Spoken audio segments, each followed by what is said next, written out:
It started on a Thursday. Not that the day mattered, but I remember because I was supposed to have dinner with a friend. Canceled due to the storm.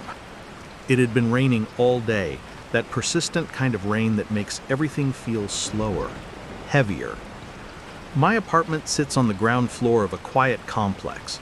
Older building, 3 stories, brick exterior, and windows that still have those old twist lock handles. No central heating, just radiators that gurgle at night. That evening, I curled up on the couch with a blanket and a cup of tea, watching the rain splatter against the windows. The street light outside flickered every now and then, casting a soft yellow glow into the living room. I was half asleep during some true crime documentary when I heard it. Knock, knock, knock. 3 knocks. Precise. Not rushed. Coming from the back door, the one in the kitchen that leads out to a small fenced courtyard. Weird thing is, hardly anyone ever uses that entrance, not even delivery drivers. I paused the show and sat up. My first thought was, maybe a neighbor got locked out or needed help. I walked to the kitchen slowly, the rain now louder without the TV masking it. I turned on the porch light. Nothing. No one at the door. The rain fell in sheets, running down the glass. I waited, heart thudding, staring out. The motion sensor light in the courtyard didn't flicker. No shadows, no movement. Maybe I imagined it. I locked the door, just in case, and went back to the couch, telling myself it was probably something outside hitting the door, a branch or wind knocking something loose, but there are no trees in the courtyard. About 20 minutes later, just as I started drifting off again, knock, knock, knock. Same sound, same rhythm. This time I stood up faster. I tiptoed into the kitchen. Again, nothing outside. This time I didn't even bother turning on the porch light. I pressed my ear against the door. Silence except for the rain. I didn't sleep well that night. The next day I chalked it up to my imagination. Lack of sleep, the storm, the creepy documentary. I worked from home, the rain continuing in waves, and tried to keep busy. But something about the atmosphere in my apartment felt off, like the silence had weight. That night I went to bed early, leaving a lamp on in the hallway. At around 2 a.m. I woke up suddenly. No sound, no movement, just that sharp, unshakable sense that something had pulled me from sleep. Then I heard it. Not knocking this time. A sound from the kitchen. A soft scrape. Like a chair moving slowly across the floor. I froze.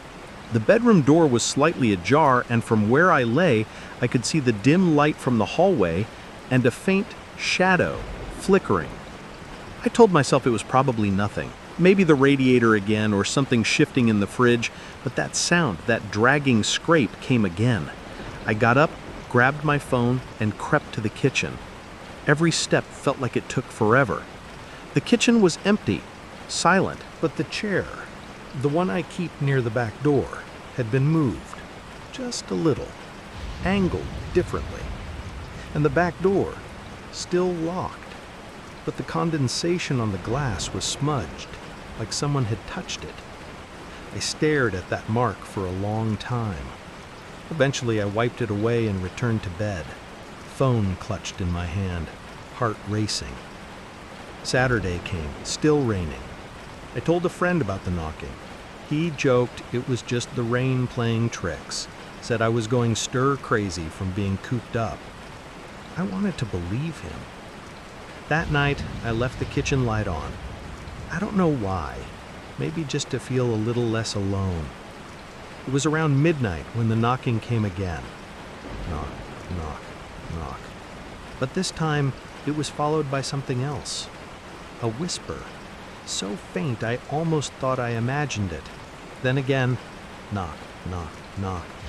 And just under the sound of rain, a voice, low, croaking, almost like a hum. I couldn't make out the words, but it was real. I stood frozen in the hallway, not daring to move. I grabbed my phone and called the front desk of the complex. They've got a security guard overnight. He said he'd check the courtyard camera feed. 10 minutes later, he called back. "There's no one out there," he said. "Been watching the feed since you called. No movement at all." I asked if the cameras covered the door directly. He paused. "Well, not exactly. There's a blind spot, right where your back door is. Sorry about that." "Of course." Sunday night, the rain still hadn't stopped. It was colder now. My nerves were shot. I hadn't left the apartment in days. Around 1 a.m., I sat in bed, light on, blanket pulled up, waiting. I don't know what I was expecting. Maybe that if I stayed alert, nothing would happen. But then I heard it again. Not a knock this time, not a whisper. The door handle, jiggling. A slow turn, a deliberate test. I jumped out of bed and ran to the kitchen. The handle stopped moving as I entered. I flicked on the porch light, heart hammering. Still nothing. I called the police. They came quickly, did a full sweep, checked the courtyard. No signs of forced entry, no footprints, but that was useless with the rain. They left telling me to keep everything locked and stay safe. The usual. I asked about the camera blind spot. They just shrugged. I didn't sleep. Monday morning, I had reached my limit. I called out of work and spent the day researching apartment security cameras online. I ordered one with motion detection and two-way audio, overnight delivery. That night, the rain finally stopped. But the silence was worse. Too quiet. Around 3 a.m., I got an alert on my phone from the new camera. It had arrived that afternoon, and I installed it facing the back door. The notification simply said, "Motion detected 3:04 a.m. I opened the app, pulse racing. There, in the faint glow of the courtyard light, stood a figure. Not close to the door, no, pressed against it. Forehead resting on the glass, barely visible except for the outline of a hand, fingers splayed. And behind the glass, where the face should be, nothing but darkness. No features, no eyes, just a black void. It stood there for a full 45 seconds, and then it knocked. 3 slow knocks, and walked out of frame. I moved out that week, told the landlord I was relocating for work. I didn't want to explain the footage, didn't want to stay long enough to hear the knocks again. But sometimes, when it rains, I swear I hear it. Knock, knock, knock. And sometimes I wonder, what if I had opened the door?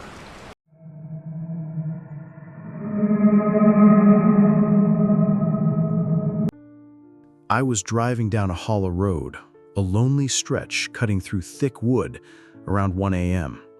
I had been at my sister cabin up in the mountains, helping her fix up the place.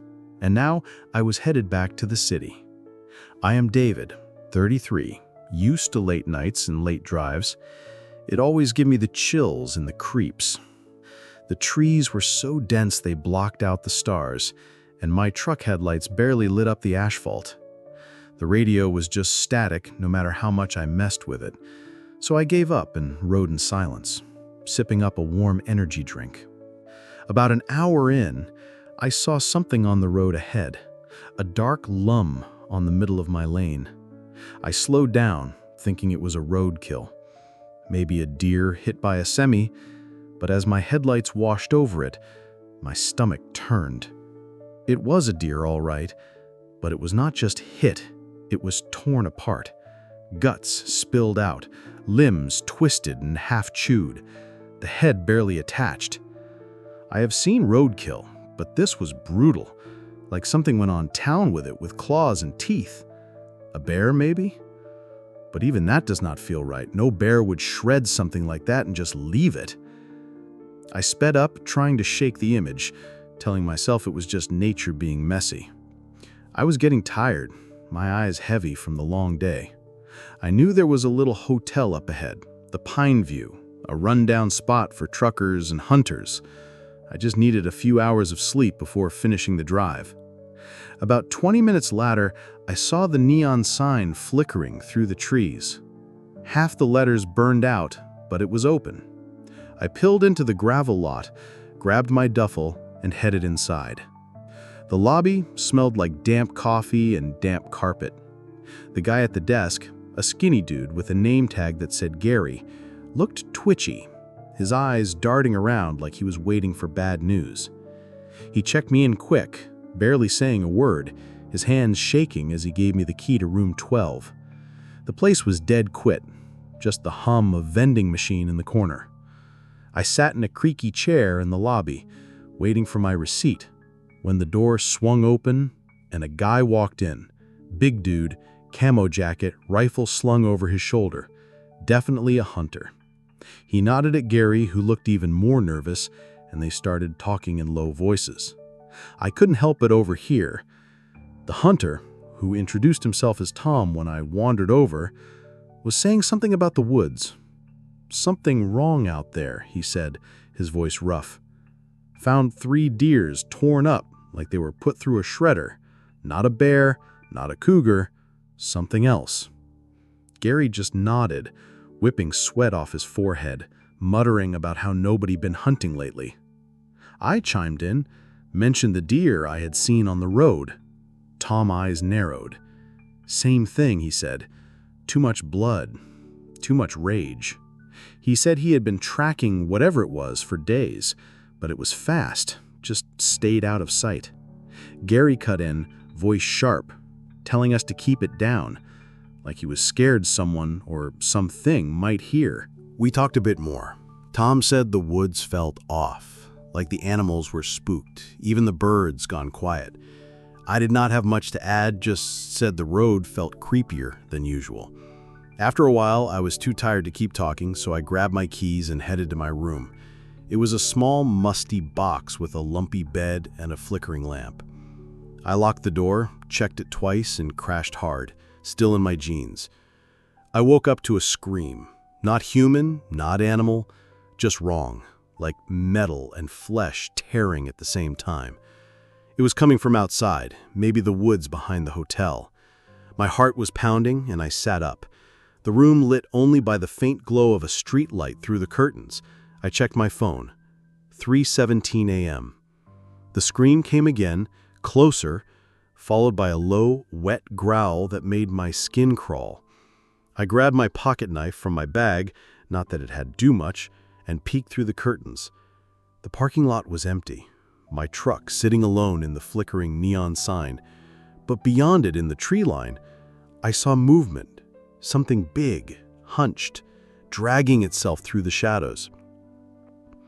I told myself to stay put, wait it out till morning. But then I heard the thud against the wall. Right outside my room, the whole place shook like something heavy slammed into it. I backed away from the window, gripping the knife, my breath loud in my ears. Another thud, then scratching, slow and deliberate, like claws dragging down the wood. The growling was louder now, right outside, and I swear I heard something, a voice, a distorted voice. It was hard to make sense of. I then pushed the dresser against the door, my hand shaking so bad I could barely move it. The scratching stopped, but the growling did not. It circled the hotel, slow and steady, like it was waiting. I sat on the bed, knife in hand, listening to it move, the sound fading, then coming back, never quite gone. My phone was dead, even though I had charged it before bed. The lamp flickered, then it went out, leaving me in the dark. Hours passed, or maybe minutes, I could not tell. The growling stopped, and the silence was worse. I kept waiting for another scream, another thud, but nothing came. When the first light of dawn crept through the curtains, I worked up the nerve to move the dresser and crack the door open. The hallway was empty, but the air smelled wrong, like burnt wire and blood. I grabbed my bag and crept to the lobby. Gary was gone, the front desk was trashed. Papers scattered, coffee mugs shattered on the floor. Tom's rifle was leaning against the wall, but he was nowhere. I did not stick around to look for them. I ran to my truck, my heart in my throat, and found something on the windshield. A black feather, too long and too shiny to be from any bird, smelling like the same wire-burned stink. I flicked it off and peeled out of the parking lot, not looking back. The road was empty, no sign of deer carcass from last night, just a faint smear of blood on the asphalt. Back in the city, I'm not sleeping much. Every night I have nightmares of that incident, and I'm afraid that one day, that thing will come for me.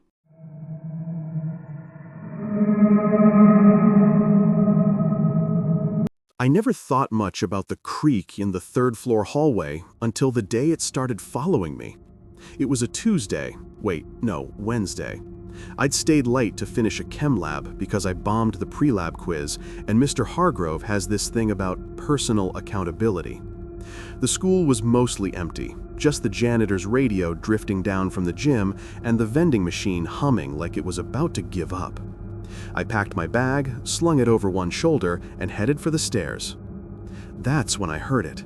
Not footsteps exactly, more like a scuff, a drag, then nothing. I stopped. The hallway stretched both ways, fluorescent lights flickering like they were on their last breath. Empty.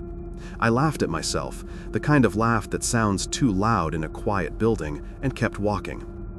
But the scuff came again, closer. I picked up the pace, my sneakers squeaked.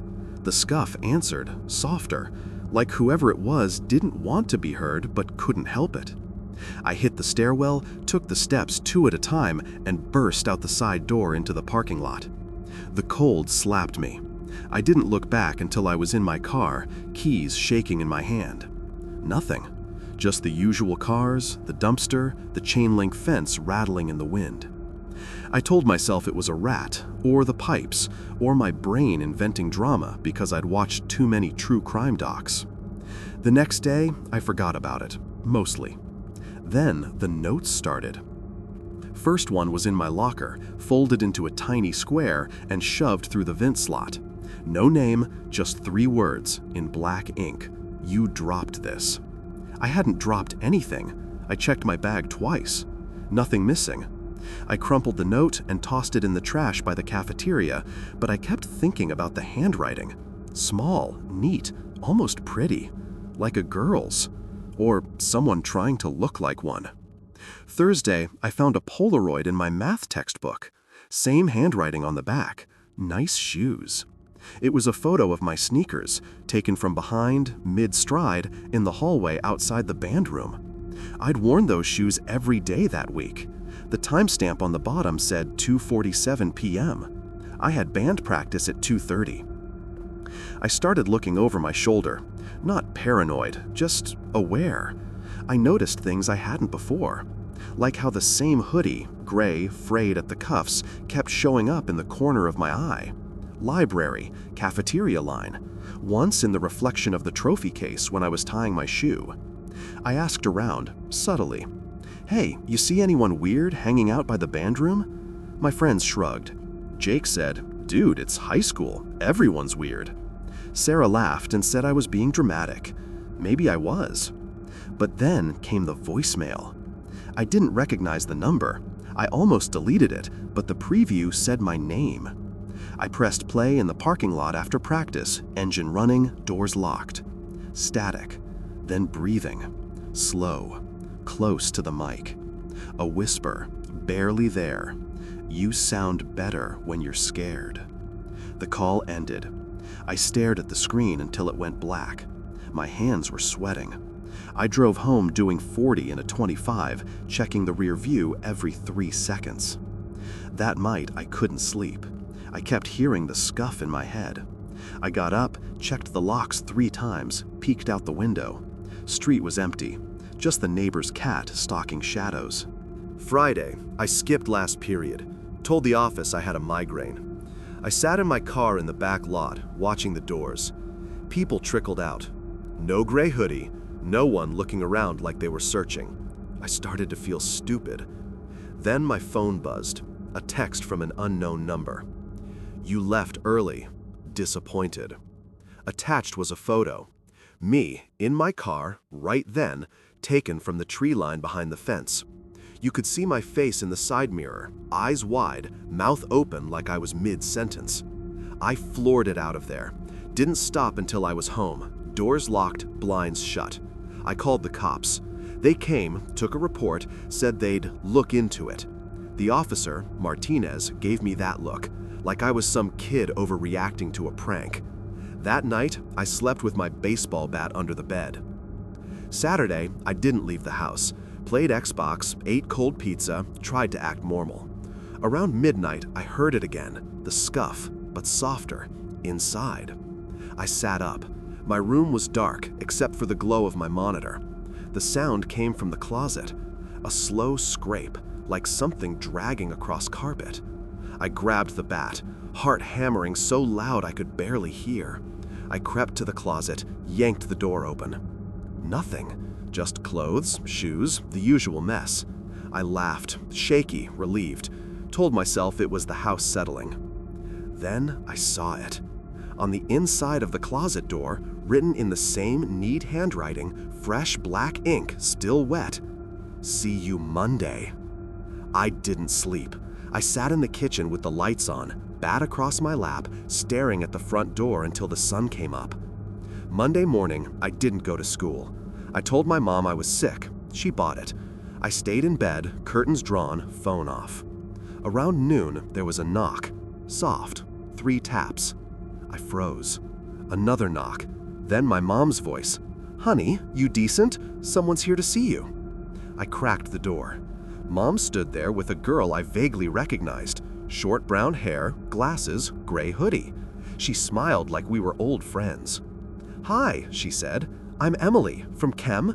You dropped your pen the other day. Thought I'd return it." She held out a black pen. My pen. The one I'd been looking for since Tuesday. I stared. My mouth wouldn't work. Mom frowned. "You okay, sweetie? You look pale." Emily's smile didn't waver. Her eyes flicked to the bat leaning against my desk, just visible behind me. "See you in class," she said, then turned and walked away, hoodie strings swinging. Mom closed the door. "Weird kid, you sure you're okay?"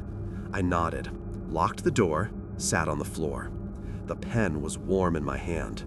On the clip, etched so small I almost missed it. "You're cute when you run."